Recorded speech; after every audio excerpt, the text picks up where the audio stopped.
Bismillah ar-Rahman ar-Rahim, chères téléspectatrices, chers téléspectateurs, assalamu alaikum, que la paix soit sur vous. Une tradition rapportée par Sidna Jabir radiyallahu anhu relate la sagesse suivante que le prophète sallallahu alayhi wa sallam a transmis à ses compagnons. Il leur relata: Atani Jibril fanafakha fi raw'i. L'archange Gabriel est venu vers moi. Il a insufflé en mon fort intérieur. Ish ma shi'ta fa innaka mayyitun. Vis ce que tu veux, vis comme tu veux. Tu vas décéder, tu vas mourir. Ahbib man shi'ta fa innaka mufariquh. Aime qui tu souhaites, sache que tu le quitteras un jour. Waf'al ma shi'ta fa innaka mulza bihi. Fais ce que tu veux. Il viendra un jour où tu seras rétribué pour ses actions. Parlons de ce hadith. Le grand érudit Abu Hamid al-Ghazali, alayhi rahmatullah, nous dit que fihi hikm al-awwalin wal-akhirin. Il contient la sagesse de ceux qui nous ont défoncés et de ceux qui viendront après. Par un jawami al-kalim, comme dit le hadith, c'est-à-dire que un nombre très limité de paroles, mais qui contient une sagesse infinie. Il nous rappelle vers l'évidence de toutes les évidences. Ish ma shi'ta fa innaka mayyitun. Vis comme tu veux, vis ce que tu veux, toute la vie que tu voudras vivre. Mais l'évidence, le point dénominateur entre nous tous, c'est que nous allons tous partir. Dans 100 ans, on sait avec certitude qu'il n'y aura plus personne sur cette terre. C'est une réalité absolue.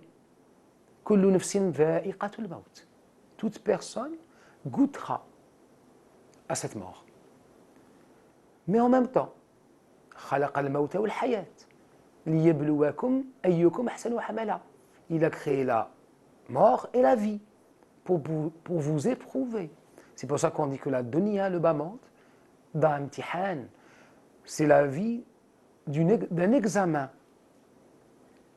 Est-ce qu'on sera au nombre des justes, de ceux qui auront consacré leur vie à faire le bien et à cheminer sur le chemin du bien?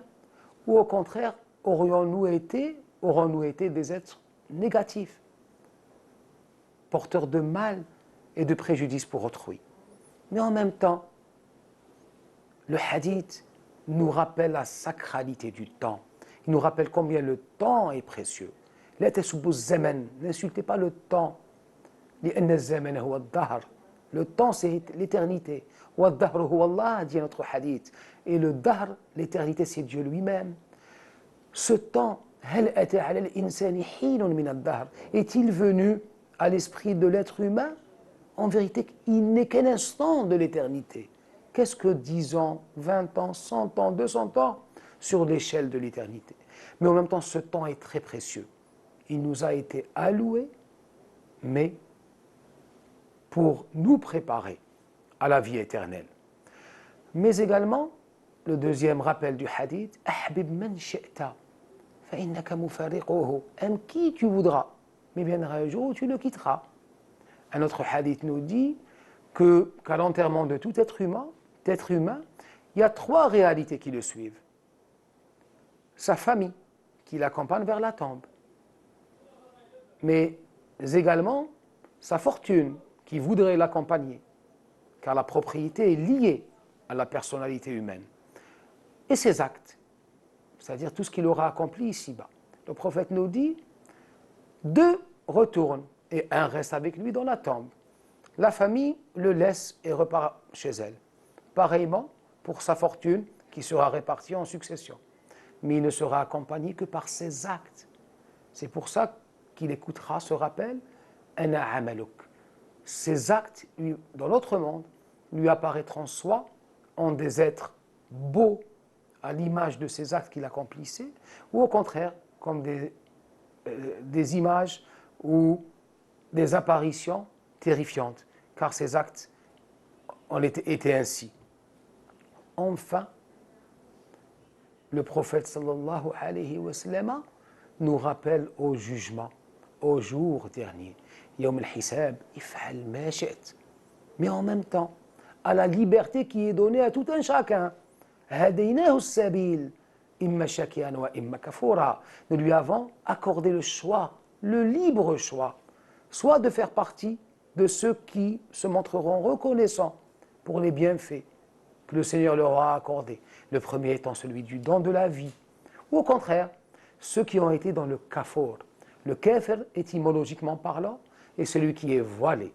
C'est le mahjoub, celui qui est resté voilé par rapport à cette réalité divine, que Dieu nous en préserve. Encore une fois, l'islam nous rappelle vers ce choix primordial. Suivrons-nous la voie du salut, ou au contraire, la voie de ceux qui ont oublié ce pacte primordial qui nous lie et le relie à l'essentiel. Que le Seigneur Tabaraka wa Ta'ala nous garde toujours cette conscience de lui, cette conscience qu'il est présent, cette conscience qui donne sens à la vie. Wassalamu alaikum.